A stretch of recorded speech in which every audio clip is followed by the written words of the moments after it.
Please consider this sentence. मोटा होना स्वास्थ्य के लिए अच्छा नहीं है।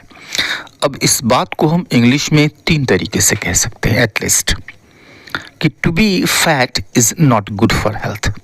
सही सेंटेंस है। दूसरा तरीका है, दूसरे तरीके से हम कह सकते हैं being fat is not good for health. ये भी सही सेंटेंस है।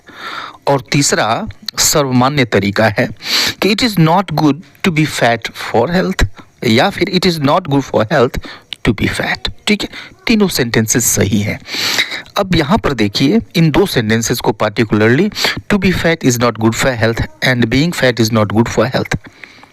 टू बी फैट यहाँ पर इसका मतलब है मोटा होना, टू बी का मतलब होना, और बीइंग फैट इसका भी मतलब मोटा होना, बीइंग का मतलब होना। यह जो फॉर्म है टू बी, यह इन्फिनिटिव फॉर्म है, इसका मतलब वही निकल रहा है होना। और बीइंग ये है जेरेंडियल फॉर्म, इसका भी मतलब निकल रहा है होना। ओके, अब कंफ्यूजन ये हो सकता है कि हम इस होना के लिए वर्ब के लिए हम बीइंग यूज़ करें यानी इन जेरेंड यूज़ करें, या फिर टू बी यूज़ करें, इन्फिनिटिव यूज़ करें। ये कन्फ्यूज़न हो सकता है। आइए इस प्रॉब्लम को इस वीडियो में हम दूर करते हैं। ठीक है, अच्छी तरह से समझने के लिए इस चीज़ को पूरा वीडियो देखें। और आपसे मेरी एक रिक्वेस्ट है, अगर चैनल अब तक सब्सक्राइब नहीं किया है तो इसको सब्सक्राइब करते चलें, और वीडियो पसंद आए तो एक लाइक ज़रूर कर दें। So let us start the video. Okay, सबसे पहले तो हम इस इन्फिनिटिव को और इस जेरेंड को हम समझ लेते हैं कि ये करते क्या हैं, इनको हम किस तरह से इंग्लिश में यूज़ करते हैं। ठीक है, अब देखिए कि ये जो दोनों हैं इन्फिनिटिव और जेरेंड, इनको नाउन के इक्विवेलेंट माना जाता है। अब माना ही नहीं जाता है बल्कि ये होते भी हैं, क्योंकि जो काम नाउन कर सकता है वो सारा ये काम कर सकते हैं। जैसे देखिए कुछ एग्जाम्पल्स हम लेते हैं सब्जेक्ट के रूप में। पहले देखिए यह सेंटेंस लीजिए कि संसार भ्रमण करने के लिए काफ़ी समय की ज़रूरत होती है। अब इस सेंटेंस में जो सब्जेक्ट पार्ट है वो है संसार भ्रमण करने के लिए। ठीक है, कैसे देखिए कि to travel around the world, इसका मतलब हुआ संसार भ्रमण करने के लिए to travel around the world requires a lot of time, right. तो यहाँ पर जो सब्जेक्ट है वो क्या है, वास्तव में सब्जेक्ट है टू ट्रैवल। ठीक है, टू और वर्ब की first form to travel, infinitive है ये। और अराउंड द वर्ल्ड यह एक्सटेंशन हो गया सब्जेक्ट का। तो मैं एक्सटेंशन की बात नहीं कर रहा हूँ, मैं प्रॉपर सब्जेक्ट की बात कर रहा हूँ, टू ट्रैवल। ठीक है, यात्रा करना, भ्रमण करना। To travel around the world requires a lot of time. ठीक है, सब्जेक्ट का काम करता है, इन्फिनिटिव है। अब जेरेंड भी सब्जेक्ट का काम कर सकता है। देखिए travelling around the world requires a lot of money, इसका भी मतलब वही है। तो यहाँ पे ट्रैवलिंग यानी यात्रा करना, भ्रमण करना, ठीक है, एक सब्जेक्ट की तरह यह काम कर रहा है। ठीक है, तो सब्जेक्ट की तरह काम करता है, करेगा। ठीक है, ऑब्जेक्ट की तरह से भी काम करता है। ठीक है, जैसे कुछ लोग सुबह जल्दी उठना पसंद करते हैं, राइट। तो सब्जेक्ट यहाँ पे है कुछ लोग, ठीक है, पसंद करते हैं, ये तो वर्ब हो गया। और क्या पसंद करते हैं, उठना। अब इस उठना के लिए हम गेटिंग यूज़ कर सकते हैं, गेटिंग अप, या फिर टू गेट अप, दोनों यूज़ कर सकते हैं। इन्फिनिटिव भी यूज़ कर सकते हैं, जेरेंड भी यूज़ कर सकते हैं। कैसे, some people prefer to get up early in the morning, to get up infinitive. ठीक है, और इसको हम ऐसे भी कह सकते हैं जेरेंड को यूज़ करके, some people prefer getting up early in the morning. ठीक है, तो ऐसे भी कह सकते हैं, ऑब्जेक्ट का काम करता है जैसा कि हम यहाँ पर देख रहे हैं। ठीक है, और ठीक इसी तरह से नाउन की तरह से ये दोनों के दोनों कॉम्प्लीमेंट का भी काम कर सकते हैं। जैसे यहाँ पर देखिए कि अलग अलग देशों के नोट इकट्ठे करना उसकी हॉबी है। ठीक है, राइट, तो उसकी हॉबी है। क्या उसकी हॉबी है भाई, तो अलग अलग देशों के नोट इकट्ठे करना, ये उसकी हॉबी है। ये दोनों यूज़ होंगे, इन्फिनिटिव भी यूज़ हो सकता है, जेरेंड भी यूज़ हो सकता है, क्योंकि ये दोनों कॉम्प्लीमेंट का भी काम कर सकते हैं। ठीक है, his hobby is to collect currency of different countries. ठीक है, to collect infinitive, to plus verb की फर्स्ट फॉर्म इन्फिनिटिव होती है, ठीक है। ऐसे भी कहते हैं इसको कि his hobby is collecting the currencies of different countries, ठीक है। तो दोनों को हम कॉम्प्लीमेंट की तरह से यूज कर सकते हैं, करते हैं, राइट। तो आपने अब तक जितने एग्जाम्पल्स देखे उन सब ने आपने देखा कि हमने जेरंड भी यूज़ किया, हमने इन्फिनिटिव भी यूज़ किया, लेकिन ऐसा हमेशा नहीं होता है। बहुत सारे ऐसे वर्ब्स होते हैं जिनके साथ दोनों फॉर्म्स एक्सेप्टेबल होते हैं, ठीक है। सबसे पहले हम इसी चीज़ को देख लेते हैं। तो ये वर्ब्स कैसे हैं भाई? ये वर्ब्स हैं बिगिन, कुछ ही थोड़े से वर्ब्स हैं, begin, can not stand, continue, hate, like, love, prefer, start. ये कुछ ऐसे वर्ब्स हैं, ठीक है, जो बहुत ही कॉमन वर्ब्स हैं, उनको मैंने दिया है। इनके साथ आप दोनों यूज़ कर सकते हैं, इन्फिनिटिव भी यूज़ कर लीजिए, जेरंड भी यूज़ कर लीजिए, दोनों को सही माना जाता है, दोनों सही है। कुछ एग्जाम्पल्स देख लीजिए और समझ लीजिए इसको। एग्जाम्पल है कि वो चॉकलेट खाना पसंद करती है, ठीक है। यहाँ पर आया पसंद करती है मीन्स लाइक, ओके, लाइक्स। तो लाइक के साथ हम इन्फिनिटिव यूज़ कर सकते हैं, जेरंड भी यूज़ कर सकते हैं, दोनों यूज़ कर सकते हैं, ठीक है। She likes to eat chocolates, सही है, हमने यहाँ पे इन्फिनिटिव यूज़ किया। शी लाइक्स ईटिंग चॉकलेट्स, ये भी सही है, यहाँ पे हमने जेरंड यूज़ किया, ठीक है। दोनों परमिसिबल हैं, ठीक है, दोनों एक्सेप्टेबल हैं, इन्फिनिटिव भी और जेरंड भी। एक और एग्जाम्पल देखिए कि प्रत्येक सुबह मैं 10 बजे काम शुरू कर देता हूँ, ठीक है, काम शुरू कर देता हूँ, शुरू करना ये वर्ब है। तो इस वर्ब के साथ जेरंड भी सही है, इन्फिनिटिव भी सही है। देखिए, I begin to walk at 10 in the morning, ठीक है, सही है, इन्फिनिटिव है। और I begin walking at 10 in the morning, ठीक है, ये भी सही है, यहाँ पे हमने जेरंड को यूज़ किया, ठीक है।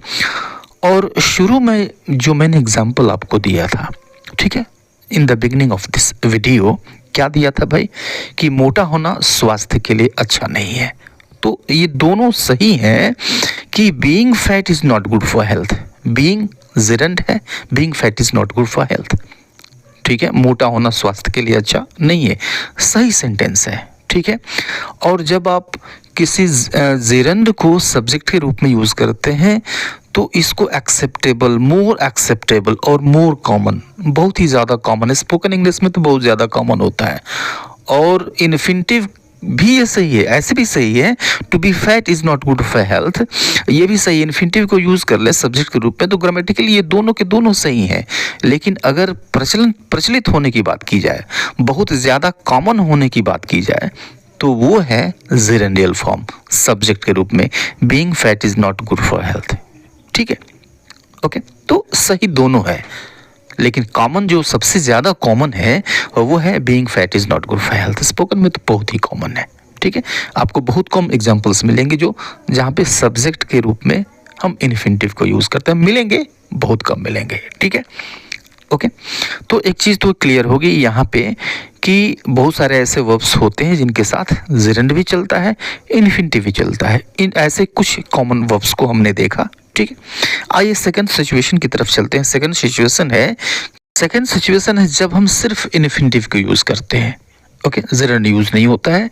ये आपके सामने है, अग्री, अपीयर, आस्क, अटेम्प्ट, और ये सारे वर्ब्स हैं जो बहुत ही कॉमन हैं, इनके साथ सिर्फ हम इन्फिनिटिव यूज़ करते हैं। दो एग्जांपल्स देखिए कि मैं सोचता हूँ कि वह बड़ी होकर बास्केटबॉल प्लेयर बनेगी, ठीक है, right. It means I think she will grow up to be a basketball player. To be infinitive form है, ठीक है। क्यों इन्फिनिटिव फॉर्म यूज़ हुआ है? क्योंकि यहाँ पे जो वर्ब है वो है ग्रो।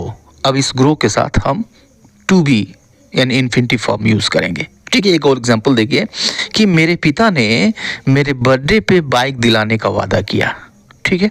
तो प्रॉमिस यहाँ पे आएगा वर्ब, और इसके साथ हम सिर्फ इन्फिनिटिव यूज़ करते हैं। My father promised to get me a bike on my birthday, ठीक है। इन्फिनिटिव को सिर्फ इन्फिनिटिव यूज़ होते हैं। नेक्स्ट जो कंडीशन है, सिचुएशन है, वो ये है कि अगर इनडायरेक्ट ऑब्जेक्ट के रूप में इन्फिनिटिव या जेरेंड दोनों में से एक को चूज़ करना है तो हम चूज़ करते हैं क्या? इन्फिनिटिव, क्योंकि इनडायरेक्ट ऑब्जेक्ट के रूप में इन्फिनिटिव का ही यूज किया जाता है। जैसे देखिए कि मैंने उससे पैसे देने की प्रार्थना की, ठीक है, right, means I requested him to lend me some money, थोड़े से पैसे देने की मैंने उससे प्रार्थना की, ठीक है। यहाँ पे टू बी एक इनडायरेक्ट ऑब्जेक्ट है, ओके। उसने मेरी सहायता करने का मुझसे वादा किया, ठीक है। He promised me to help me. He promised me to help me. ठीक है। इनडायरेक्ट ऑब्जेक्ट अगर है इन्फिनिटिव, इनडायरेक्ट ऑब्जेक्ट के रूप में अगर आना है तो इन्फिनिटिव आता है, जिरंड नहीं आता है, ठीक है, राइट। अब देखिए कि नेक्स्ट जो सिचुएशन है वो ये है कि कुछ ऐसे वर्ब्स होते हैं जिनके साथ हम सिर्फ जिरंड यूज़ करते हैं, और ये जो लिस्ट है जो बहुत ही कॉमन वर्ब्स हैं जिनके साथ जिरंड यूज होता है, ये पूरी सामने आपकी लिस्ट है। एग्जाम्पल देखिए कि मैं चॉकलेट खाए बिना नहीं रह सकता, ठीक है। तो नहीं रह सकता मीन्स कैन नॉट हेल्प। अब जब कैन नॉट हेल्प आप यूज़ करते हैं तो इसके साथ आती है सिर्फ जिरंड। जैसे देखिए I can not help eating chocolates, मैं चॉकलेट खाए बिना नहीं रह सकता, ओके। दूसरा एग्जाम्पल देखिए कि वह बाहर खाने से बचती है। बाहर खाने से बचती है मतलब बाहर का खाना खाने से बचती है, ठीक है। तो बचती है ये वर्ब है और इसकी इंग्लिश होती है अवॉइड। अब जब आप अवॉइड यूज़ कर लेंगे तो इसके साथ आपको जिरंड यूज़ करना होगा, इन्फिनिटिव नहीं। तो वह बाहर खाने से बचती है, शी अवॉइड्स ईटिंग आउट, ठीक है, राइट। अब देखिए कि जो नेक्स्ट सिचुएशन ये है कि अगर किसी प्रेपोजिशन के ठीक बाद हमें चूज़ करना हो कि जिरंड आएगा या फिर इन्फिनिटिव, तो समझ लीजिए जिरंड आएगा, इन्फिनिटिव नहीं आता है। प्रेपोजिशन के बाद आपको क्या यूज़ करना है भाई, जिरंड यूज़ करना है। ये दो एग्जांपल्स देखिए कि वह अंधेरे में बाहर जाने से डरता है, ठीक है, means he is afraid of going out in the dark, ठीक है। अब यहाँ पर देखिए ऑफ आया, ऑफ के बाद क्या यूज़ हुआ है, गोइंग यानी एनजी फॉर्म यानी जिरंड यूज़ हुआ है। अब यहाँ पे ऑफ के बाद टू भी यूज़ नहीं कर सकते ना, ठीक है, क्योंकि बड़ा झमेला हो जाएगा ऑफ और फिर टू, डबल प्रेपोजिशन, ठीक है। हालांकि ये जो टू होगा वो प्रेपोजिशन नहीं होगा, ठीक है, लेकिन यूज़ नहीं होता है। हम इन्फिनिटिव यूज़ नहीं करते हैं अगर प्रेपोजिशन यूज़ हो गया तो। इस दूसरे एग्जाम्पल को देखिए कि वह फल बेचकर अपनी जीविका कमाता है, ठीक है। अब इसकी इंग्लिश होगी ही earns his livelihood by selling fruits, ठीक है। यहाँ पर देखिए बाय आ गया, प्रेपोजिशन आ गया, इसीलिए इसके ठीक बाद सेलिंग यानी जिरंडियल फॉर्म यूज़ किया गया है, ठीक है। तो मैं समझता हूँ कि सारी चीज़ें क्लियर हो गई होंगी, ठीक है। अभी के लिए इतना ही, मिलते हैं नेक्स्ट वीडियो में, तब तक के लिए goodbye and take care.